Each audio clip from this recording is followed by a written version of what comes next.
Avant de plonger dans cette histoire incroyable, pensez à vous abonner à la chaîne et à activer la cloche. Ici, chaque récit a quelque chose à dire, et vous ne voudrez pas en manquer un seul. Après avoir passé 5 longues années derrière les barreaux, Marcus sortit enfin de prison. Le soleil de l'après-midi frappait la ville avec une chaleur inattendue pour un mois de janvier, et pourtant, il ressentait un froid glacé dans tout son corps. Ses pas le menèrent instinctivement vers le cimetière de Riverside, là où reposait Emily, sa petite amie disparue tragiquement dans un accident de voiture quelques années plus tôt. Chaque pierre tombale semblait lui rappeler tout ce qu'il avait perdu, sa liberté, son avenir, mais surtout elle. Arrivé devant la sépulture d'Emily, il s'agenouilla, le cœur serré, et posa ses mains sur le marbre froid. Les larmes qu'il avait retenues pendant des années commencèrent à couler librement. Puis, alors qu'il se penchait pour murmurer son pardon et ses regrets, quelque chose d'inattendu se produisit.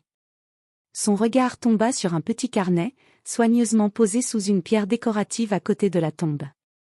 Le carnet semblait récent, comme si quelqu'un venait de le laisser là.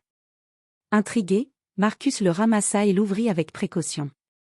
À l'intérieur, des lettres, des messages et des dessins griffonnés de la main d'Emily le regardaient avec intensité. Mais ce n'était pas tout, une photo, pliée en 4, tomba du carnet. Elle montrait Emily, souriante, tenant un petit paquet enveloppé avec soin.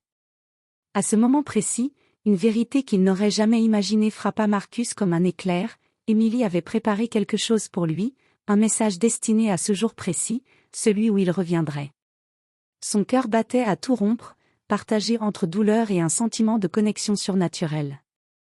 Il comprit qu'Emily, même partie, lui avait laissé un dernier cadeau, un dernier fil invisible entre leurs deux âmes. Alors qu'il referma le carnet et serra la photo contre sa poitrine, Marcus sut qu'il devait continuer, non pas pour oublier le passé, mais pour honorer ce lien éternel. Et pour la première fois depuis des années, il sentit une lueur d'espoir percer dans l'obscurité de sa vie. Marcus marcha lentement sur le sentier gravillonné du cimetière. Chaque pas semblait résonner dans le silence pesant de l'endroit, et pourtant, ses souvenirs étaient bruyants, le rire d'Emily, le parfum de son écharpe en automne, et la promesse qu'il se faisait toujours de ne jamais se quitter. Il s'arrêta devant sa tombe. La pierre tombale était simple, élégante, avec son nom gravé en lettres délicates, Emily Carter. Des fleurs fanées et un petit bouquet de lys blanc témoignaient que quelqu'un venait encore lui rendre hommage. Marcus sentit son souffle se couper. Il s'agenouilla et posa ses mains sur le marbre froid. Ses doigts tremblaient, non pas seulement à cause du froid, mais à cause de l'émotion. « Emily, je suis enfin là, pardon pour tout. » murmura-t-il, sa voix brisée par l'angoisse et la culpabilité. Alors qu'il se penchait plus près, son regard fut attiré par quelque chose qui brillait légèrement à côté de la tombe. Un petit carnet noir, posé comme si on l'avait laissé là exprès. Intrigué, Marcus le prit délicatement. Il sentait que ce carnet n'était pas un hasard. Il l'ouvrit. À l'intérieur, des pages griffonnées de la main d'Emily révélaient des pensées intimes qu'elle n'avait jamais partagées, ses peurs, ses rêves, et surtout son amour indéfectible pour lui. Une photo pliée tomba des pages. Sur la photo, Emily souriait, tenant un petit paquet enveloppé, avec une note attachée, pour Marcus, quand il reviendra. Marcus sentit un frisson parcourir son échine. Était-ce possible? Avait-elle prévu quelque chose pour lui, même après sa mort? Ses mains tremblaient alors qu'il serrait la photo contre lui. Pour la première fois depuis qu'il avait franchi les portes de prison, il sentit une flamme d'espoir renaître dans son cœur.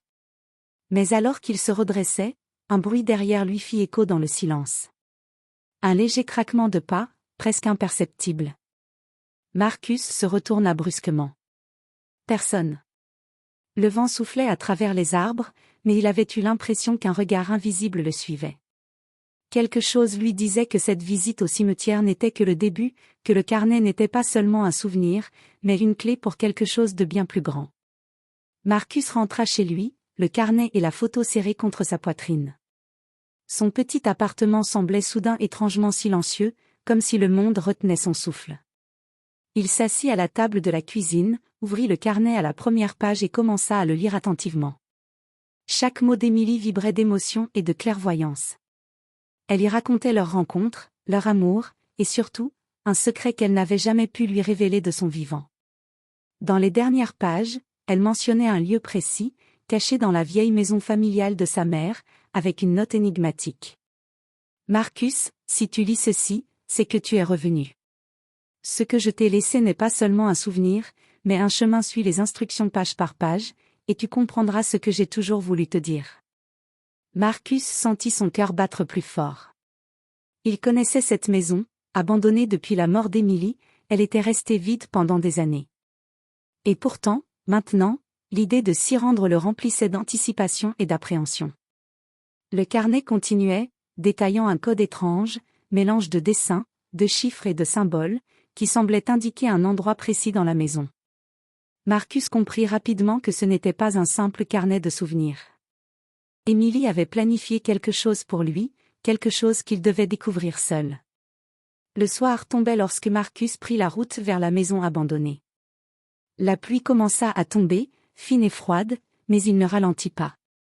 Chaque éclair à l'horizon illuminait la silhouette de la maison délabrée, renforçant le côté dramatique de cette quête.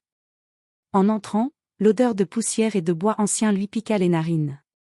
Le carnet le guidait vers le grenier.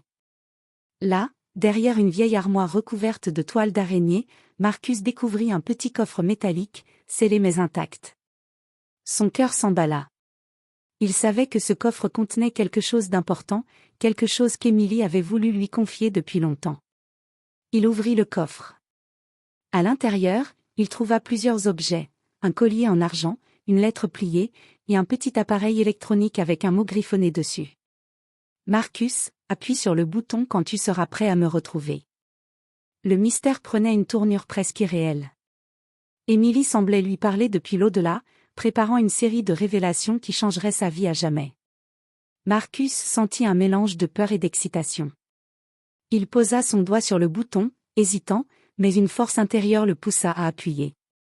Et à cet instant, une lumière douce envahit le grenier, comme si Emily elle-même était là, prête à lui révéler son dernier secret. Marcus resta figé alors que la lumière douce emplissait le grenier. Ses yeux clignaient, essayant de distinguer quelque chose dans cette lueur presque surnaturelle. Puis, une voix familière, douce et tremblante, résonna autour de lui. Marcus. C'était Emily. Sa voix semblait flotter dans l'air, claire et vive, comme si elle était là, juste devant lui. Marcus sentit ses genoux fléchir. Emily, c'est toi, balbutia-t-il, les larmes montant immédiatement. La voix répondit, pleine de tendresse et de tristesse. Oui, c'est moi. Mais je ne suis plus vraiment ici, pas comme avant. Ce que je vais te montrer, tu devras le comprendre toi-même. Sur le petit appareil, une vidéo se lança toute seule. Emily y apparaissait, vivante et souriante, filmée quelques semaines avant sa mort. Elle racontait un secret qu'elle n'avait jamais pu lui confier, elle avait découvert quelque chose d'énorme, un scandale qui impliquait des personnes puissantes, et avait été menacée. Sa mort n'était pas un accident, mais un événement soigneusement orchestré. Marcus sentit son cœur se serrer. La rage et le chagrin se mélangeaient en lui. Il regarda encore la vidéo. Emily continuait. Marcus, je savais que tu finirais par revenir. J'ai préparé ce coffre et ce carnet pour te guider. Dans le collier que tu as trouvé, il y a une clé, pas pour ouvrir une porte, mais pour ouvrir la vérité. Marcus ouvrit le collier et découvrit une petite clé cachée à l'intérieur. Elle brillait faiblement, comme si elle attendait qu'il l'utilise. Emily conclut la vidéo par ces mots. Suis cette clé, Marcus, et tu comprendras pourquoi notre histoire n'est pas encore terminée. Et surtout, protège-toi. Ils ne veulent pas que tu découvres la vérité. Le grenier semblait soudain oppressant. Marcus réalisa que ce qu'il tenait entre les mains n'était plus seulement un souvenir de son amour perdu, mais la porte vers un danger réel, et vers un mystère que seulement lui pouvait résoudre. Alors qu'il rangeait le collier et le carnet, un bruit métallique résonna derrière lui. Quelqu'un venait d'entrer dans la maison. Marcus sentit l'adrénaline monter, ce n'était plus seulement une quête pour comprendre Emily, c'était une course contre le temps. Il serra le collier dans sa main, prêt à affronter ce que la vie ou la mort lui réservait. Et dans son cœur, une promesse silencieuse brûlait, il allait découvrir la vérité, quoi qu'il en coûte. Marcus se figea dans le grenier. Le bruit derrière lui se rapprochait. Il sentit son cœur battre à tout rompre. Avec le collier et la clé cachée à l'intérieur serrée dans sa main, il se prépara à affronter l'intrus. Soudain, la porte du grenier s'ouvrit brusquement. Une silhouette encapuchonnée apparut. Marcus sentit la colère et la peur se mêler. « Qui êtes-vous » cria-t-il, sa voix tremblante mais ferme. La silhouette éclata de rire, froidement.